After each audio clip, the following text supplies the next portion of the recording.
Bonjour et bienvenue sur ma chaîne Mireille Budget. C'est toujours un plaisir de partager avec toi ce petit moment où je fais mes calculs et je me réjouis de chaque petite économie. Voilà. Donc, si tu es nouveau sur ma page, n'hésite pas à t'abonner, à regarder surtout la vidéo jusqu'à la fin et à liker. Donc, aujourd'hui, nous allons faire le bilan de mon mois de mai. Un mois de mai qui n'est pas comme les autres parce que j'ai décidé de baisser mon budget de 100 euros. Donc, et ainsi, même le budget alimentaire a dû être revu à la baisse. Donc, mon budget alimentaire qui était initialement à 400 euros est passé à 350 euros. Donc, nous allons voir alors, est-ce que j'ai pu m'en sortir avec 50 euros en moins dans mes dépenses. Donc, nous verrons ça tout de suite en regardant tout ce qui est resté dans ces enveloppes. Voilà. Donc, aujourd'hui, j'ai un tout nouveau petit classeur. Je ne sais pas, c'est la première fois que je l'ai, où j'ai rangé toutes les enveloppes. Je crois que je vais souvent l'utiliser au moment de faire les bilans. Je ne sais pas, on verra là tout à l'heure s'il est un peu pratique. Donc, toutes les enveloppes sont rangées à l'intérieur. Pour les bilans, je verrai si c'est plus pratique. Voilà. Voilà. Alors, en alimentation, nous avions au départ 350 euros. Maintenant, nous allons voir ensemble combien il me reste de ces 350 euros. On peut directement vider l'enveloppe. Voilà. Donc, en alimentation, j'ai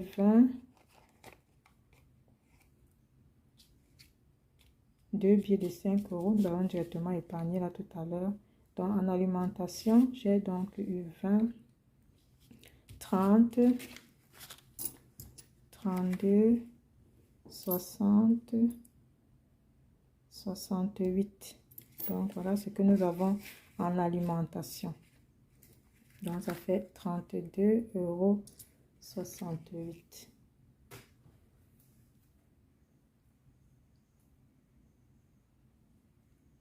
fait 32,68 euros. On va faire les calculs une fois tout à l'heure en même temps. 32,68. Voilà. Maintenant, enfin, il est resté 10 euros ce mois-ci. C'était 20 euros. Vous pouvez regarder mes vidéos pour voir à combien s'élève à chaque fois le budget initial. Donc, vous pouvez regarder la vidéo précédente pour voir combien il était. Mais bon, comme j'en parle, c'était de 20 euros. Donc, il reste 10 euros.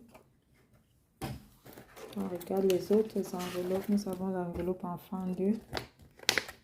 Ici, les enfants reçoivent toujours exactement la même chose.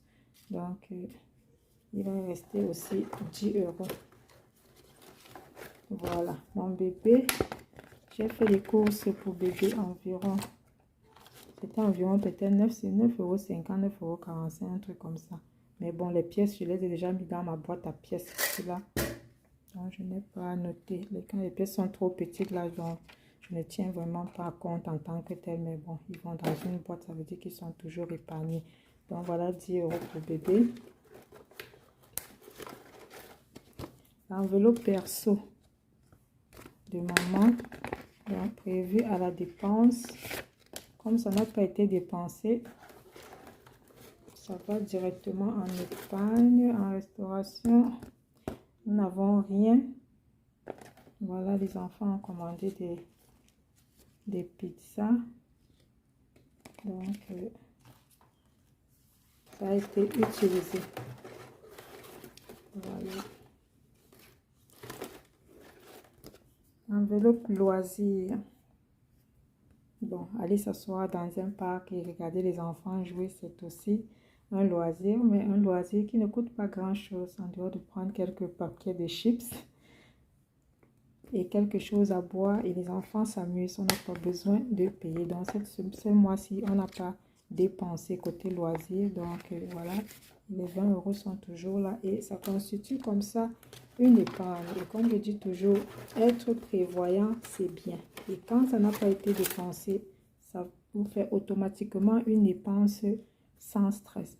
Alors, dans l'enveloppe don et anniversaire, ça n'a pas été utilisé, mais c'est une enveloppe qui grandit. En fait, je ne vais pas retirer l'argent dedans parce que je vais plutôt augmenter l'argent. Donc, c'est une enveloppe qui grandit chaque fois. Donc, on va la laisser telle qu'elle, cette enveloppe, sans l'enlever. Nous avons encore quelle enveloppe ici? Nous avons aussi l'enveloppe vacances. Comme j'ai dit, regardez la vidéo précédente, j'ai dépensé pour les vacances. Alors, cette enveloppe, je ne vais pas la vider. Donc, on va continuer à épargner. Pas pour des prochaines vacances maintenant, mais juste à épargner. Chaque fois qu'on épargne, ça permet de combler petit à petit le trou qui a été fait dans le budget. Okay. Alors, cette enveloppe aussi ne sera pas utilisée, ne sera pas changée. Et ici, j'ai une enveloppe reste de courses. Est-ce que j'ai l'argent dedans? Je n'ai pas l'argent dedans. D'habitude, l'argent qui reste des courses vient ici dedans. Et ici, nous avons ici là l'épargne journalière. Pour ceux qui me suivent depuis le début, vous verrez que j'ai un petit tableau que j'avais constitué. Dans une des vidéos, j'explique comment j'ai fait ce tableau. En fait, ce sont des chiffres. Il suffit juste de trouve le chiffre épargne 1 euro. Et le but de ce petit tableau, je n'ai pas dû l'imprimer ou l'acheter quelque part. Je l'ai simplement dessiné à la main. Et vous aussi, vous pouvez le faire. Donc, il suffit de trouver les chiffres. Et à chaque fois que vous avez l'argent à épargner, vous épargnez juste 1 euro par jour. Chacun peut le faire avec sa tirelire à la maison. Juste d'épargner 1 euro par jour. Et en fin d'année, vous aurez épargné comme un jeu d'enfant, 365 euros en fin d'année. Pour ceux qui ont plus, ils peuvent même épargner 2 euros par jour. Ainsi, ils auront épargné 750 euros, sinon plus, en fin d'année. Donc, voilà l'enveloppe épargne de jour. Quand j'ai coché les cases, je mets d'habitude l'argent ici. Voilà.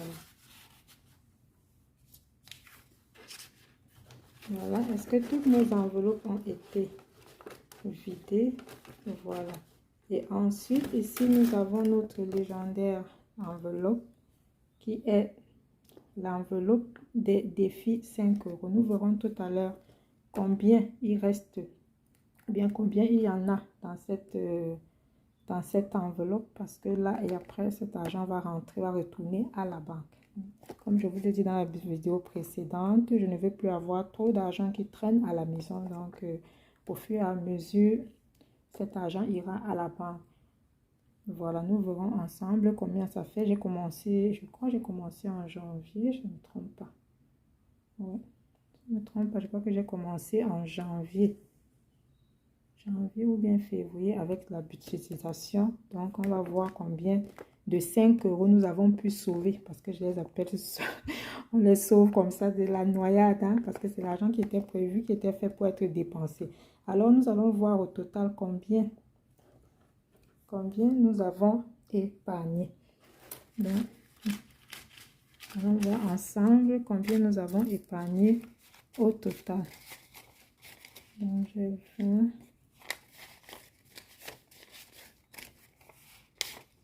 30, 40, 50, 60, 70, 80, 90, 92. Voilà, nous avons épargné au total ce mois de mai 92,68 euros. Ah oui, ça c'est vraiment sur 92,68 euros sur 500 euros. Sans compter qu'il y a des enveloppes qui n'ont pas été vidées. Ça, c'est vraiment une belle épargne. C'est vraiment une belle épargne avec ce budget réduit. Et ces temps qui ne sont pas aussi faciles. J'espère que ça avance aussi chez vous. En fait, ce que je dis avec les épargnes, c'est juste qu'il faut vraiment seulement être décidé. C'est juste de prendre des décisions, se fixer des objectifs et essayer de faire des efforts de les respecter. C'est tout. Voilà. Et si tu es nouveau sur ma page, ou bien tu tombes par hasard sur cette vidéo et que tu ne sais même pas mais c'est quoi ce système des enveloppes que tu vois beaucoup de gens faire sur Internet, tu peux regarder aussi les autres vidéos des autres YouTubeurs qui font cette budgétisation. Et je rappelle que la budgétisation, le budget est individuel. Le budget de chacun est individuel. Donc, le chiffre des autres, ce n'est pas important. Parce que chacun fait son budget selon ses dépenses. Vous allez voir chez moi ici, il y a des choses qu'il n'y a pas. Par exemple, assurance, auto. D'autres ont souvent des budgets pour se mettre les ongles vernis. Moi, je ne peux pas parce que je suis dans le domaine médical. Et là-bas, il n'y a pas de place pour les ongles vernis. Donc, c'est un peu ça. Donc, le budget, c'était juste une parenthèse. Comme je disais, le budget est individuel. Individuel. Vous regardez, vous traquez vos dépenses.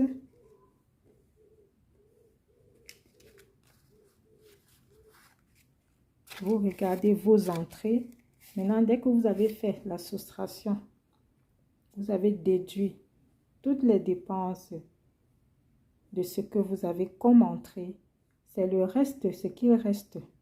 Quand vous avez déduit toutes vos charges, ce qui reste, c'est ça qui constitue votre budget. En fait, le budget est le montant, ou bien est la somme d'argent que vous pouvez dépenser sans avoir mal au cœur. Mais comme nous sommes des personnes économes, on ne dépense pas seulement pour dépenser parce que, ok, comme j'ai 500, j'ai 600 euros, 700 euros à dépenser, je dépense directement tout. Non, on est prévoyant parce qu'on ne sait vraiment pas ce qui vient demain.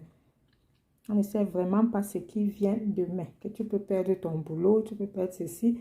Au lieu de passer directement du moment où tu avais beaucoup d'argent à dépenser, que tu as mangé tous les jours, tu as dépensé tous les jours, ou à un moment où tu perds par exemple ton travail et que directement les mois qui suivent, tu es déjà dans un stress. Dans un stress hors norme parce qu'il n'y a pas d'argent, il vaut mieux être prévoyant. Il vaut mieux être prévoyant. Voilà. Donc, les 2 billets de 5 euros vont passer directement. Vont passer directement dans cette boîte. Et par la même occasion, nous verrons donc combien est-ce que j'ai réussi à épargner au total. Donc, nous découvrons ici combien est-ce que j'ai réussi à épargner dans mon enveloppe de 5 euros. On va compter ensemble combien nous avons réussi à épargner avec l'enveloppe de 5 euros. Voilà. Nous allons compter alors maintenant. Nous allons compter maintenant nos billets de 5 euros. On a 1, 2, 3, 4, 5, 6, 7, 8, 9, 10. Ça fait 50. 1, 2, 3, 4, 5, 6, 7, 8, 9, 10. 100, 1, 2, 3, 4, 5, 6, 7, 8, 9. Ça fait 45. Donc, ça fait 145.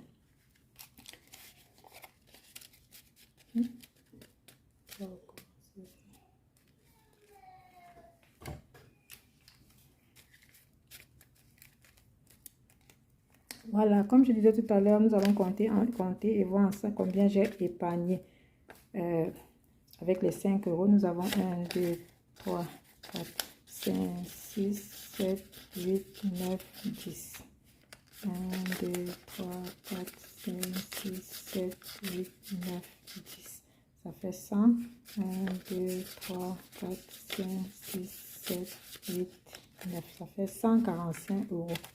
145 euros que nous avons sauvés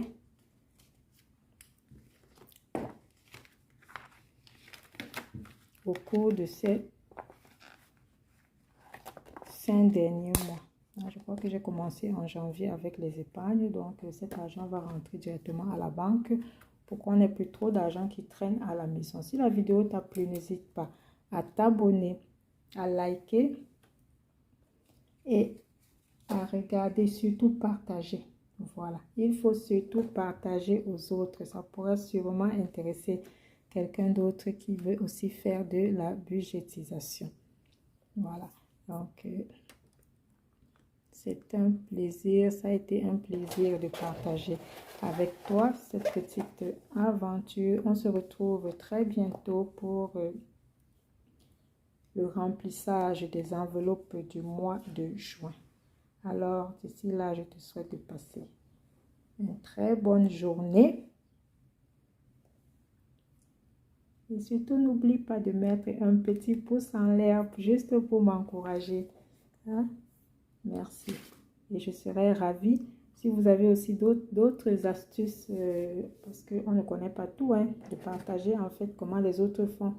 C'est vrai que je suis aussi beaucoup de youtubeurs là sur YouTube. Je suis beaucoup de personnes comme ça pour voir aussi comment les autres font pour épargner. Alors que vous allez voir ici là que moi j'ai toujours mes enveloppes, que moi j'appelle toujours les enveloppes simplifiées. J'utilise simplement des enveloppes normales. Donc le matériel, chacun fait comme il veut. Même des enveloppes juste pour envoyer les lettres, vous pouvez utiliser. Donc ce ne sont pas les enveloppes je sais que beaucoup de gens utilisent les phyllofax et ceci, mais moi je suis dans une phase d'épargne, donc je n'achète rien, même pas matériel qui doit être excessivement cher. Donc déjà, phase économie c'est dès la base, donc voilà, c'est comme ça. Alors, merci d'avoir regardé la vidéo. Partagez les amis, partagez pour que ma chaîne essaie de grandir. Merci surtout à tous ceux qui se sont abonnés. À tous les nouveaux abonnés, merci. À tous ceux qui me suivent de temps en temps, merci aussi. Et à ceux-là, parce que je vois mes vidéos sortent, pas parce que j'ai beaucoup d'abonnés, mais ça sort justement parce qu'il y a plein de gens qui regardent les vidéos, mais qui ne sont pas abonnés. N'hésitez pas à le faire. Merci.